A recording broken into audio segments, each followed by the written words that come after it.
Coming up, with the New York Football Giants preparing for the Philadelphia Eagles in Week 18, we go ahead and give a tip of the cap to one Julian Love and also discuss which key New York Football Giants names that you're not thinking of could get a real confidence boost in the final game of the season.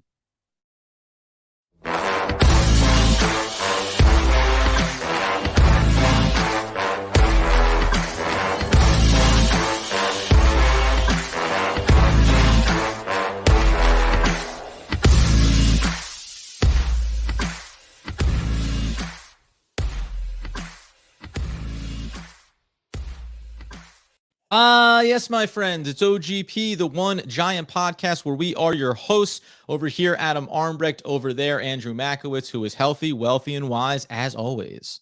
Adam, doing good. Excited about some of the things coming up for the Giants. Obviously, they have this Week 18 matchup against the Eagles. Don't necessarily know what's going to happen, but we'll get into it in the show, right? You better believe it, man. We're gonna I think I'm gonna take it a little bit of a different direction. We've been asking that question to play, or they're gonna play, they're gonna rest, all these things. I have a more definitive decision about that, I think, and then we'll discuss which players can benefit from this final game of the season. But before we do, a guy who we talked about, and we've actually talked about throughout the season, and we've made mention of this in the offseason, wondering what was going to happen, who was going to be a part of this team. Julian Love was a name that you and I both kind of looked at and said, it's not because we didn't like him when he was drafted, but he's been shuffled around this defense, can't seem to find a home for himself, and then cut to. Julian Love is one of the captains of the team. He's one of the vocal leaders on the defensive side of the ball. He's had to step up in a big way with injuries to Xavier McKinney. We know they drafted Dane Belton, but he didn't come banging down the door to take on a starting role immediately. And then even the absence of Adoree Jackson really pushed us in the direction of saying we need consistency and reliability.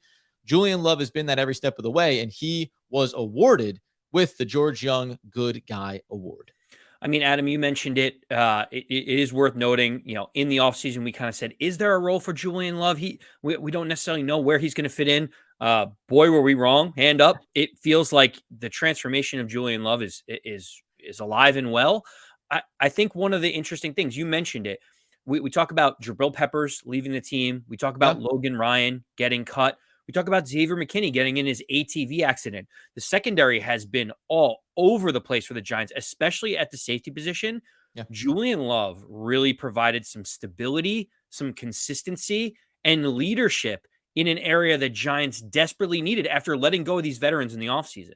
And I think the big part of it for me too is, and it's not being retroactive in terms of my opinion of it, but it was the kind of thing where you thought, where's the real value of Julian Love if it's a rebuilding year for the Giants, right? Because, okay, he's a fourth-year guy. Maybe he can carve out a role. And the impact of having Wink Martindale come in, we talked about this early in the season, in preseason, early in the first few weeks of the year.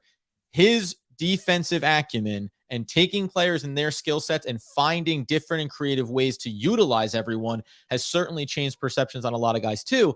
But a big part of it was, if you're rebuilding, you drafted Dane Belton, let's get that kid out there, right? When you start to win football games and Julian Love is being a key contributor, it becomes that much more valuable to have a player like that. I think he is a great, good team kind of player to have in the locker room, as opposed to if you're going in another direction. And you did mention, Logan Ryan, Jabril Peppers, certain guys that organizationally they just want to move away from. I think they had to, Joe Schoen, strike the right balance of who are guys that we don't, veterans or otherwise, that we don't want to have in the locker room from a leadership standpoint, not negatively, but just we want to go in our direction. And then who are young players that maybe can be a part of the future? I think we talked about it at the bye week. Julian Love is right in that group of Daniel Jones and Saquon Barkley, of guys that it looks like the Giants organization are going to want to have real conversations about bringing back for the long term. You mentioned that he also was nominated a captain in the offseason. A lot of that had to do with his special teams and otherwise. But remember, captains are voted by the players. The other players on the team looked at Julian Love, even though he was kind of the jack of all trades, played multiple positions for this defense in previous seasons. They looked at him and said, he is a leader on this team. And then Wink Martindale doubled down and said, he is going to be our starter. He is our guy. Yeah. And really, it has paid off in spades for Wink Martindale and that defense. We mentioned on yesterday's show, like the number one memory that I have is the Julian Love interception against the Baltimore Ravens. Yeah. It really is the pinnacle of saying the Giants are now here. They're competing and now beating playoff Super Bowl aspirational type teams. And that's a stark difference from the last 5 years, Adam. Oh, of course, man. So, tip of the cap to him. It's a nice way to wrap up the NFL season with, again, just as players for the Giants that have stepped up in big ways and we hope are a part of the future. The other thing that we want to talk about. So we've done this now a couple of times because it's the theme here. We've brought it up for 5 minutes, 10 minutes, debated it. Will the Giants play or rest against the Philadelphia Eagles? I was of two minds about it. And now I think you inevitably have to play some level of starters because there's not enough guys to bench everybody.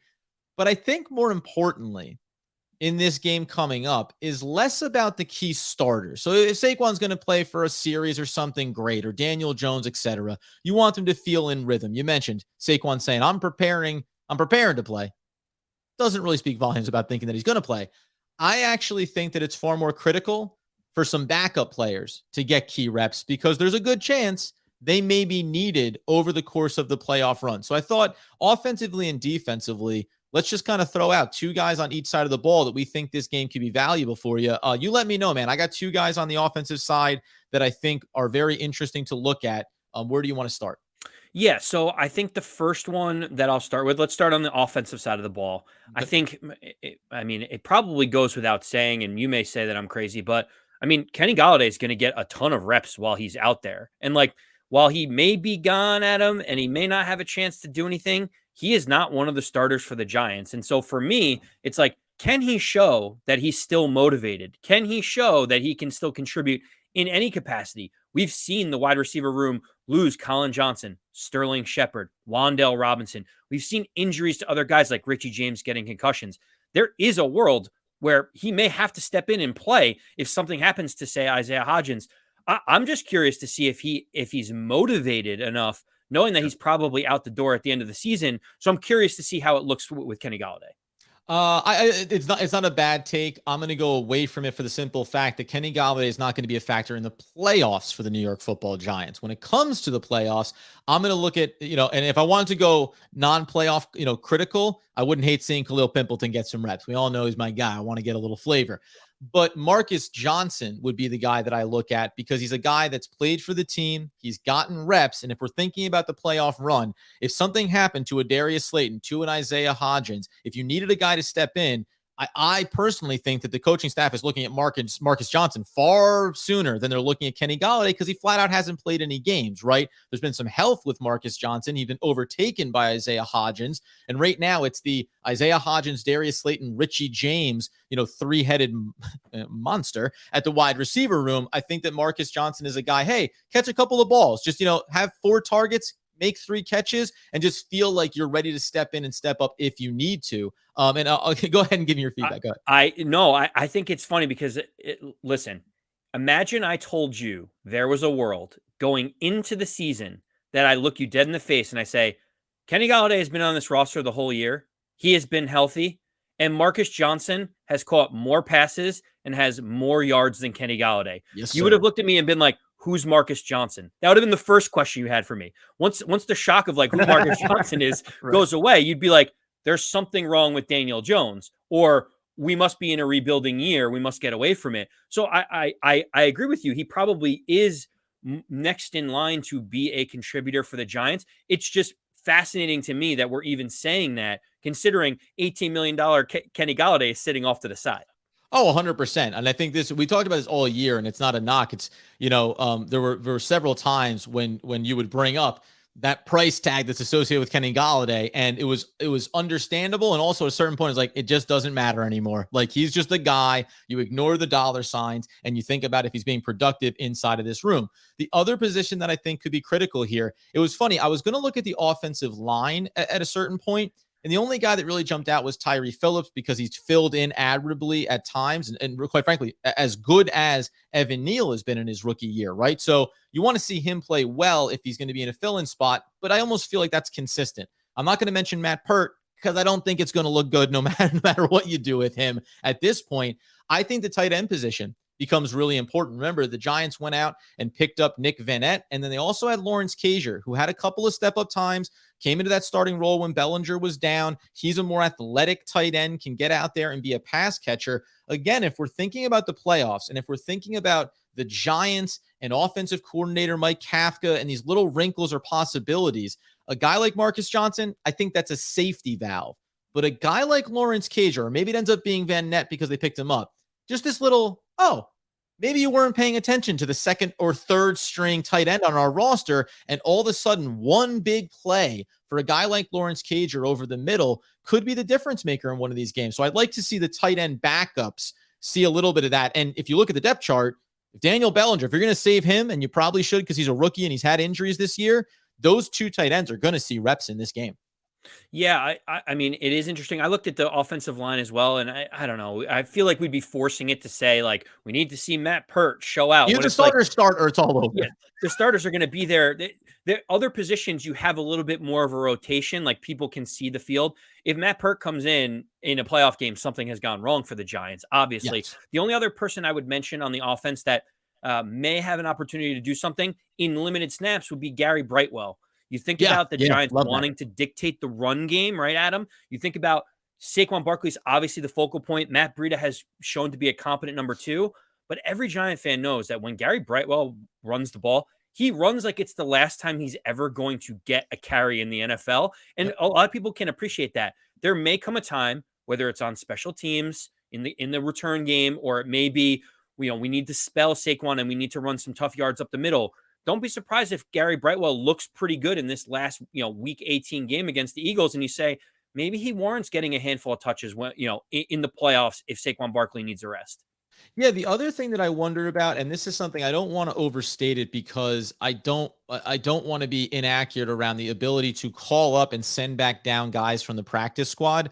Because if you look at it from that standpoint, I would not anticipate, you mentioned Gary Brightwell. I wouldn't anticipate Corbin getting called up here for, a one-off, unless you're going fully deep into your depth bag and looking to keep as many starters away from the field. Because even the way we're talking about it, tight end, maybe not, but when you mention a guy like Brightwell or Breida, you also are safeguarding against the idea of, well, what if Saquon Barkley needs a breather? What if he, whatever? You want to have your best backups available for you too when it comes to playoff time. So maybe the Giants get a little bit deep into the practice squad bag. I only bring that up to say, when I look on the defensive side, I go in and I think about, listen, Micah McFadden's been playing better football as the season has gone on. I think you're starting to see why they wanted to go in that direction. Landon Collins has been a key factor both in the linebacking core and also in coverage. Big pick 6 against the Colts, obviously. Maybe I look inside that linebacker room and I say, is it going to be a call up for a Quincy Roche perhaps in a spot start? Carter Coughlin, Timon Fox, and even to another extent there, a guy like O'Shane Ximenez, who has filled in admirably. I want to just see these guys come in and look, potentially, maybe you're playing against backups too. You should be better then, right? You should be able to look a little bit dominant potentially in some series against Philadelphia. So in that linebacking core, show me some consistency in case we need some reps, because let's be realistic here. It's not like Jalen Smith is a Pro Bowler. Like, anyone in that linebacking core needs to be capable of stepping up if called on. So I think you've seen with Wink Martindale's defense not having that middle linebacker available, even though Jalen Smith was after practice trying to figure out run blocking, and you saw some videos of it over the last day. Right. To be honest with you, Landon Collins has filled in pretty admirably in this hybrid role, and he really seems excited to be back with the Giants. What a boost he gave in his pick 6, right? By the way, listed as the backup to Julian Love and the backup to Micah McFadden. So that's where he's playing these days. He's a football player, and Wink just wants to get him on the field. They don't really know where to categorize him, but they'll bring him in different sets depending on what they need. The first name that came to my mind was O'Shane Ximenez, to your point, Adam, because the way the Giants are successful in the postseason is going to be getting after the opposing team's quarterback. We've seen when Azeez Ojulari is healthy and Kayvon Thibodeau is healthy, this team can get after the quarterback. We have a pass rush that we haven't had in quite a while, but we know Kayvon missed a few weeks early on in the season. We know Azeez Ojulari has been banged up quite a bit. There are going to be rotational moments where O'Shane Ximenez is going to have to contribute in the postseason. It may be that one pressure. It may be that one pass rush. Seeing him get a little bit more confidence. He has 2 sacks on the season.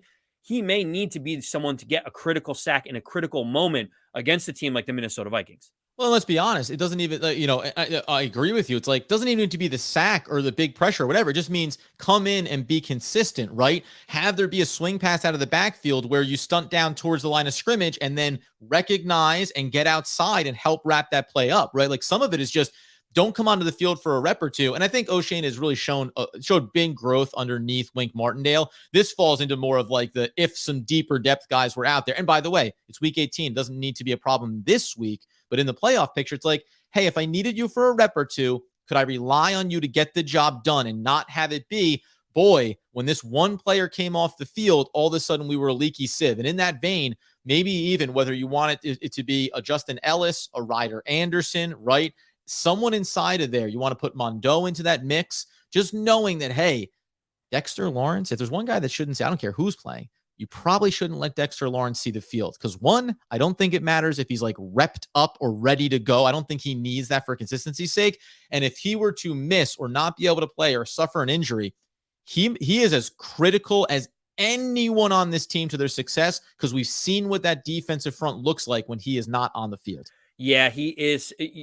Of all the players, losing him would be a significant blow to the Giants if you're really preventing against injury. To your point, you're getting 20 cents on the dollar with anyone that backs up Dexter Lawrence. He is a Pro Bowl caliber player. Yeah. The one place that I go, and maybe this is a little far reaching for other people, but for me, obviously you have Julian Love. We want to make sure that he's okay.